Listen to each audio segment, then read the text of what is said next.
Should thank God. give you I'm not falling over.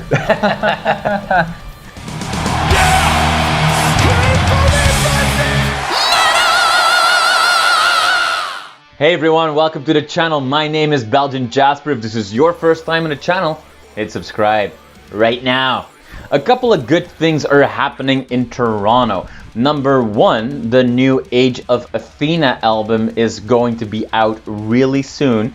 And number two, the restrictions on going to bars are a little bit more flexible. So let's go have some beers with Zach from Age of Athena.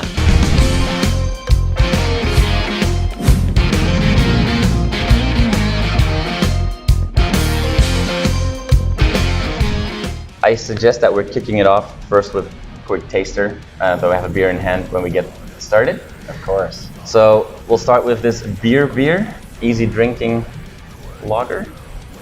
Cheers. Cheers.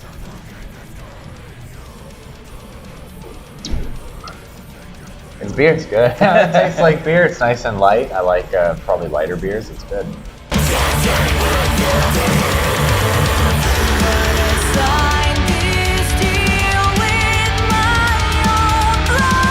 Zach, thank you so much for your time today. I really appreciate it. Finally, after all these years of you putting a lot of hard work in it, the new, or I shouldn't say the new, well, new for sure, but also the debut album of Age of Athena is coming out. Yeah. You seem very calm, very relaxed. It is early on a Saturday morning. We're having beers before breakfast, but you must be pretty excited. No, for sure. It's, we've been a band for a while and, we've written lots of tunes over the years and it's just exciting. So we played lots of shows, covered shows and things, and it's exciting to finally, release original music into the world for the first time, right? So that's a good point that you make already, because we've seen you guys indeed in local Toronto shows play a bunch of covers. Not a single cover on this album. In fact, we've saw a first single come out, a video. Yeah. Dancing with the Devil.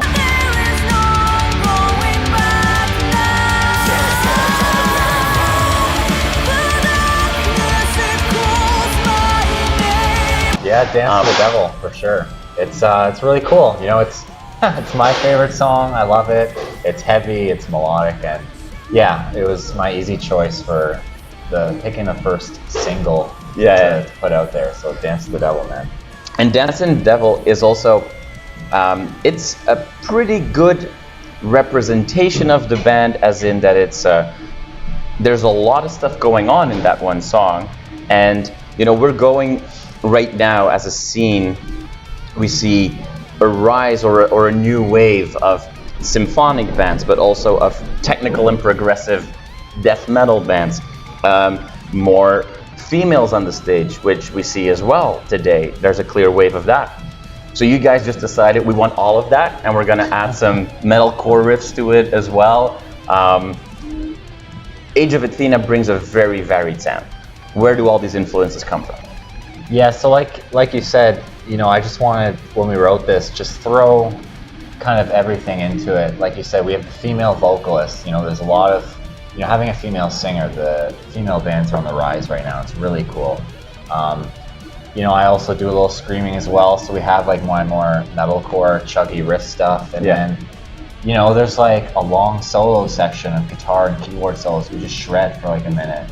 And it's great. So it's, like you said, we'd like to throw in just a bunch of stuff, all the symphonic, metalcore, shreddy kind of elements into it. And what was your question? Where does this? Because here's the thing, like it's not uncommon for a first album of a band to have a ton of different influences. And in some cases, that is because a band proactively wants to not limit themselves. Yeah. In some cases, that is because a newer band hasn't fully figured out where they want to go. Yeah. For Age of Athena, is this a group of people that just have so many influences and they want to show them all, or are you like I said earlier, throwing a ton of stuff in there and see what sticks? Yeah. Well, it's great because everybody in the band, likes different music. Nobody listens. Well, we all have grown to like, you know, each other's respective backgrounds, but really, not one person is in the completely metalcore, symphonic metal side. So I'm into metalcore, bands like that, chugs and riffs, and Nathan, the keyboard player, is really big on the symphonic metal stuff. So he showed me a whole world, you know, getting into like Epica and how you can just have metal and just have, you know, like all these large orchestral symphonic keyboard elements that guy throws. Yeah. And then, you know, the other guys, Callum and Michael, you know, they listen to new metal, progressive metal, power metal, you know, rock, you know, so all those influences kind of creep into the music, right? Yeah. So it's really cool.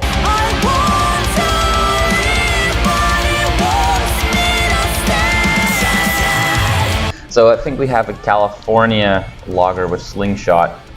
Slingshot, which cool. It's a beer they brought back. This used to be like this was their original beer. Really? And then they let it go for a few years, so now it's back. So Great. beer number 2. Cheers. Cheers.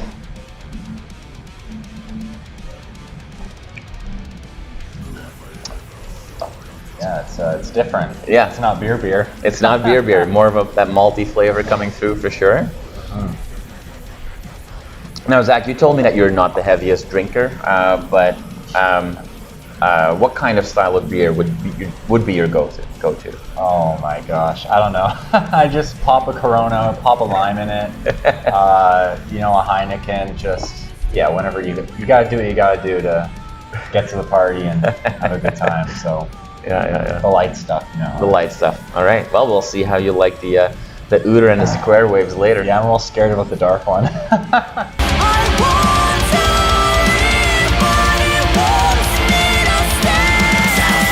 You mentioned your shredding with Nathan, and that is definitely one of the things that sets Age of Athena apart from a lot of different bands. Is you have that solo tandem vibe, where in most bands that would mean there's 2 guitar players.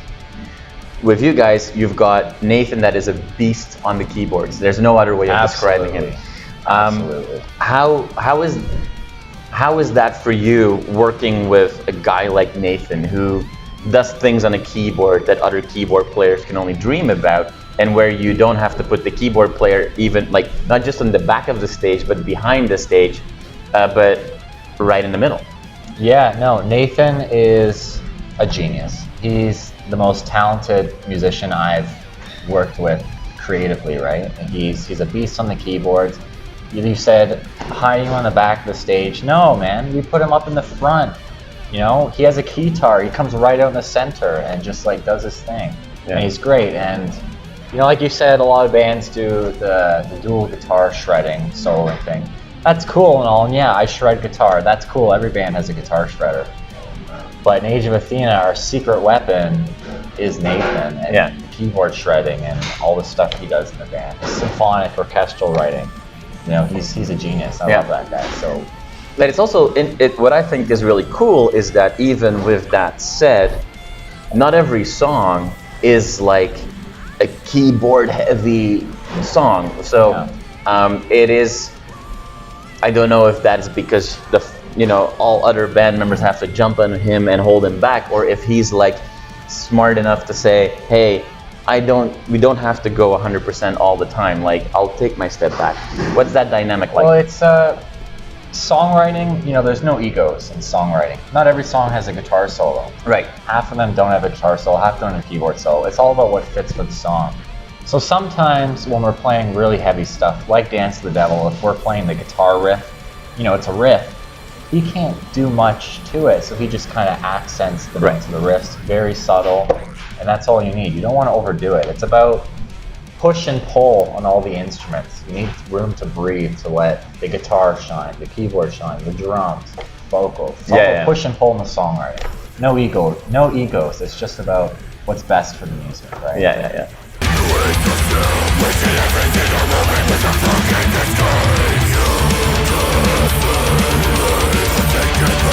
So let's should try ate this this darker beer, and it will be a perfect segue for some of the questions that I have about the lyrical content of the album.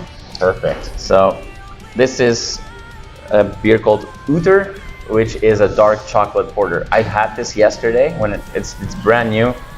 I think it's pretty good. Yeah? But Great. you might not be a porter guy. I can't wait to try it. Cheers. Cheers.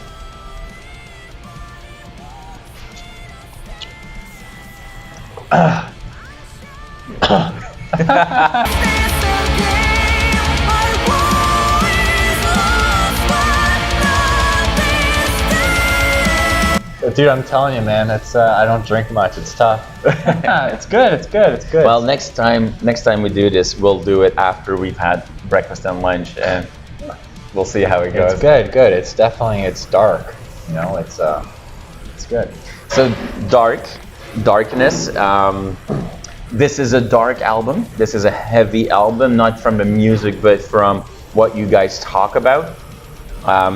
There's a number of things that are being addressed on this album, including dealing with mental health issues. And to do that, you often quite literally use the word or words like darkness as metaphors.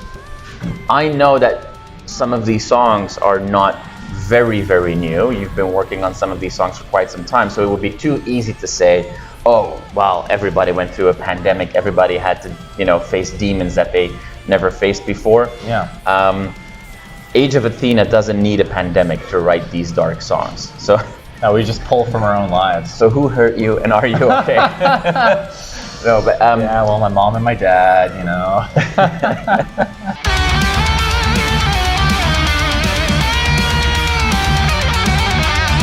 A lot of the album's about being in a dark space, mentally, physically, and yeah, we expect to connect with our friends and fans like that when we get out there again. Right. Yeah. Even with all this darkness, there's still that light at the end of the tunnel, and I think that is represented nice in the artwork as well, where we see, I'm just going to describe it as a fallen angel going through a gate of something, but that it's depends on how you look at it. It's somebody that goes completely into the gates of hell and into darkness and never to be seen, or is it somebody getting out of that and finding the light? How should we interpret it? Well, exactly. Yeah. So the album's called To Oblivion, and so yeah, we have this girl there with the wings. I think she has wings. Yes, she does. Yeah, she does? Yeah, oh, she no does. way. Yeah, I had no idea. Yeah. But she's at the gate, gate to oblivion. What is oblivion? She's right now, the album is, about our metaphor of, the darkness and going into it and experiencing, all these sort of problems. And the light at the end of the tunnel, maybe not. It's pretty ambiguous by the end of it. But yeah, she's staring into oblivion, nothingness, darkness, hollowness, and Yeah. we'll see what happens when she goes in, if she comes out, if she ever comes out. So Yeah.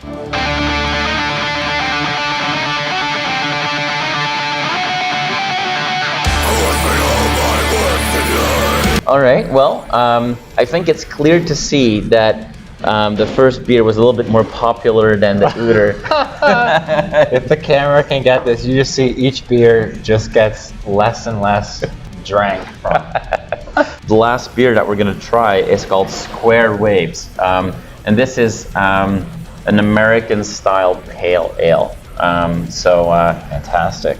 It is the heaviest beer that we're having today, but it's not that heavy. It's very juicy, very fruity. I'm in a metal band. I need to get heavy. There you go. Cheers. Cheers, man. Well, and nothing describes heavy metal like hazy and juicy.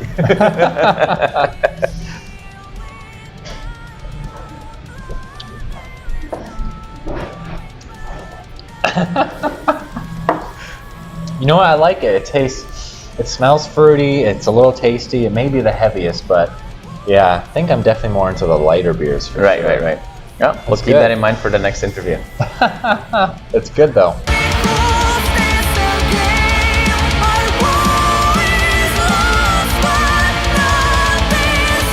Age of Athena is often looped in, and that is through the connection, or through your singer, I would say, into the not very well known maybe, but very, very vivid Russian Toronto rock underground scene. How is that for you? Because as far as I know, you have no roots in that area at all. For sure.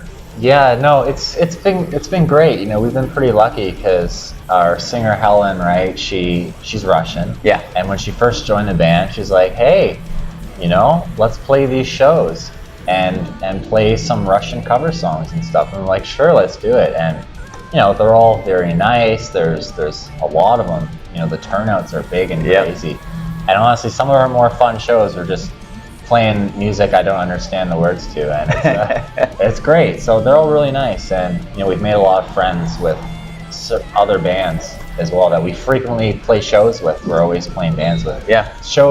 Always playing shows with like the same band, and it's really cool because we're all like pretty close now. Yeah. So I think the first time I saw you was when you were playing with Drift Glass and Anger by Design, two other bands that are very much part of that subculture. Yeah. Drift Glass, sick, very nice group. Anger by Design, we've played with them like multiple times. You know, we love them. They also have a song called Dance, which is so funny. So we play them all the time. Dance to the Devil. Everyone's got a song called Dance, honestly. Yeah.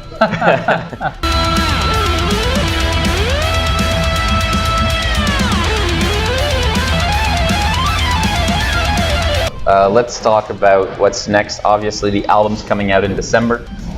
Are you guys planning anything already that we can tell the fans about? Yeah, no tours, no shows set up, but you know, we're filming a video soon for one of our songs, which is really cool. So stay tuned for that, probably a month or so after the album drops.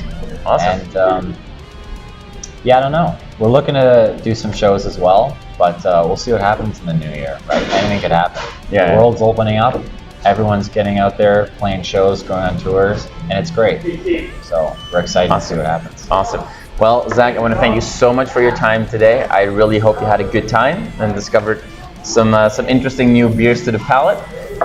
The album is a lot of fun. Fun might not be the right word to describe the music. Depends on how you look at it. But I think it's a great album. Love the cover art as well. Thank you so much. And I think you guys will grow that fan base well beyond Toronto. So good job. We hope so. Thank you so much. My pleasure. Belgian Jasper, man. It's a pleasure meeting you finally, dude. Absolutely. Love your Absolutely. channel. It's great to finally sit here and try out some new beers I never would have before. So There you go. There you go. thanks. Cheers. Cheers, man.